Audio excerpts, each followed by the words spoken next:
네, 미국의 오미크론 확산세가 한풀 꺾인 가운데 이 방역 지침을 두고 연방 정부와 주 정부의 입장이 갈리고 있습니다. 주 정부는 방역 규제를 점점 풀고 있는 가운데 연방 정부가 아직 방역 완화는 안 된다고 밝힌 건데요.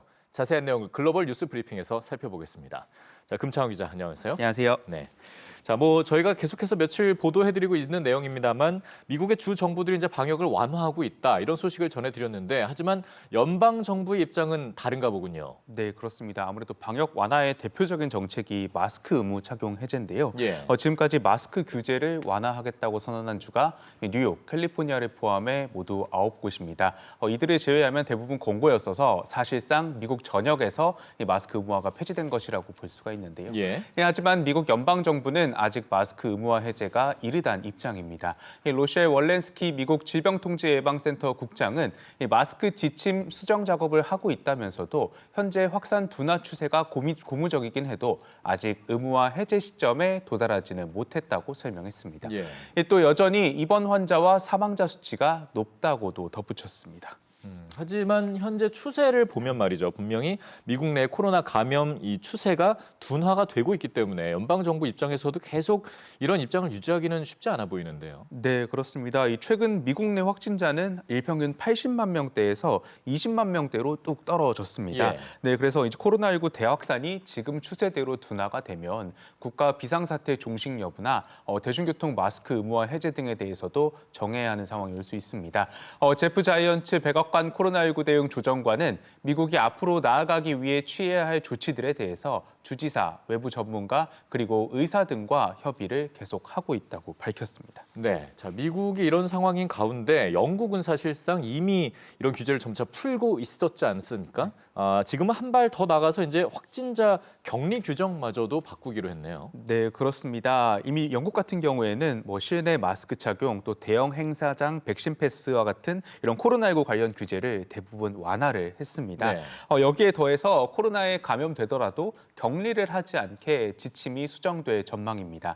영국 언론은 이 자가격리 규정이 오는 24일에 끝날 수 있다는 의미라면서 앞으로 환자가 격리 여부와 기간을 스스로 결정할 수 있게 된다고 설명했습니다. 네, 정부가 이런 정책을 내놓은 배경에는 아무래도 추세가 줄어들고 있기 때문이겠죠. 네, 그렇습니다. 말씀하신 것처럼 이 코로나 확산세 둔화가 이런 결정에 좀 결정적인 영향을 미쳤습니다. 네. 현지 시간으로 8일 기준 영국의 신규 확진자는 6만 6천여 명인데 이는 지난달 4일보다 15만 명가량 줄어든 수치입니다.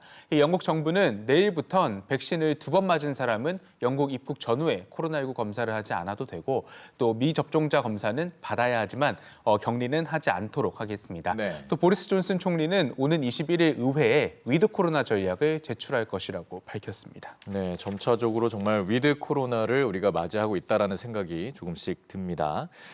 자, 다음 소식은 이제 중국 소식으로 좀 넘어가 볼 텐데요. 네.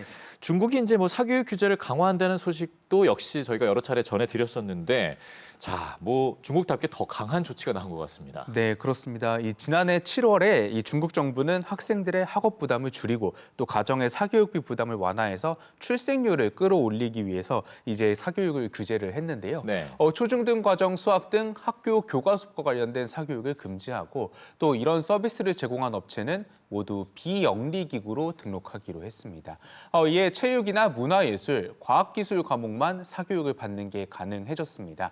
중국 정부는 여기서 더 나아가서 이 처벌까지 하기로 했는데요. 네. 이 법률을 위반해 사교육을 하다 적발될 경우 거액의 벌금을 내야 하고 또 영구 퇴출됩니다. 이 사교육을 제공하는 교육기업이나 온라인 플랫폼에 대해선 발견 즉시 처리 원칙에 따라 처벌합니다. 또 중국 정부는 단속을 효율적으로 하기 위해 신고 접수, 추적 조회, 그리고 결과 피드백을 활성화하고 신고자 신분이 노출되지 않게 하라고 당부했습니다. 네, 중국 정부가 하는 처벌이라는 건 우리가 이제 무시할 수 없을 만한 능력일 텐데요. 위협일 텐데 중국 사교육 시장 타격이 클 수밖에 없죠. 네, 그렇습니다. 지난해 중국의 수능, 그러니까 가오카오에 응시한 인원이 1,000만 명이 넘을 정도로 이 중국 학생 수가 상당히 좀 많거든요. 네. 사교육 시장도 클 수밖에 없었는데요. 이 중국 사교육 시장은 우리 돈으로 약 138조 원 규모로 추정이 됐습니다. 이렇게 큰 시장이 지난해 규제 이후 모두 급격히 쪼그라들었습니다. 규제가 시작된 지 5개월 만에 사교육업체 80%가 사라졌고요. 중국 최대 사교육 기업 신둥팡자오 위커즈 그룹은 이 사교육 단속 이후 직원 8만 명 가운데 6만 명을 해고했다고 밝혔습니다. 또 매출 역시 80% 급감했다고 설명했습니다. 단속만 가지고도 이렇게 줄어들었는데 이번 중국 정부의 발표는 이 처벌까지 강화하겠다는 내용이어서 중국 내 사교육 시장은 더 위축될 것으로 보입니다. 네, 정말 변화가 어마어마하네요. 자, 이런 변화가 저출산 문제 해소로 이어질지 우리가 좀 잘 지켜봐야겠습니다. 자, 금창호 기자 수고했습니다.